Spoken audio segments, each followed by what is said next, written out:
সরাইলে মাদক সংক্রান্ত বিরোধে সংঘর্ষ, কিশোর নিহত। ব্রাহ্মণবাড়িয়ার সরাইলে মাদক কেনাবেচাকে কেন্দ্র করে দুই পক্ষের সংঘর্ষে 15 বছর বয়সী রায়হান নামে এক কিশোর নিহত হয়েছে। শনিবার 30 মে গভীর রাতে উপজেলা সদর ইউনিয়নের সৈয়দটুলা গ্রামের উত্তরপাড়ায় সংঘর্ষের এ ঘটনা ঘটে। নিহত রায়হান একই এলাকার মৃত ছোট মিয়ার পুত্র। স্থানীয় সূত্রে জানা যায়, ইয়াবা কেনার জন্য দেওয়া টাকা নিয়ে দুই যুবকের মধ্যে প্রথমে বাকবিতণ্ডা শুরু হয়। পরে বিষয়টি নিয়ে স্থানীয় কয়েকজন মাদক বিরোধী যুবক প্রশ্ন তুললে উভয় পক্ষের মধ্যে উত্তেজনা বৃদ্ধি পায়। এক পর্যায়ে রাত 12:30টার দিকে দেশীয় অস্ত্রশস্ত্র নিয়ে দুই পক্ষ সংঘর্ষে জড়িয়ে পড়ে। প্রত্যক্ষদর্শীরা জানান, রাতের আধারে টর্চ লাইটের আলোয় প্রায় 1 ঘণ্টা ব্যাপী সংঘর্ষ চলতে থাকে, যা পুরো এলাকায় আতঙ্ক সৃষ্টি করে। সংঘর্ষের এক পর্যায়ে দেশীয় অস্ত্রের আঘাতে গুরুতর আহত হন রায়হান।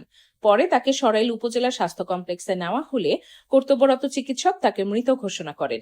সরাইল থানার ভারপ্রাপ্ত কর্মকর্তা ওসি মঞ্জুর কাদের ভূঁইয়া বলেন, মাদক সংক্রান্ত বিষয়কে কেন্দ্র করে দুই পক্ষের মধ্যে সংঘর্ষের ঘটনা ঘটেছে। পুলিশ অভিযান চালিয়ে পরিস্থিতি নিয়ন্ত্রণে এনেছে। সংঘর্ষে রায়হান নামে একজন নিহত হয়েছেন, মরদেহ হাসপাতালে রয়েছে। এ ঘটনায় প্রয়োজনে আইনগত ব্যবস্থা প্রক্রিয়াধীন। আব্বাস উদ্দিন, প্রতিনিধি, সরাইল, ব্রাহ্মণবাড়িয়া।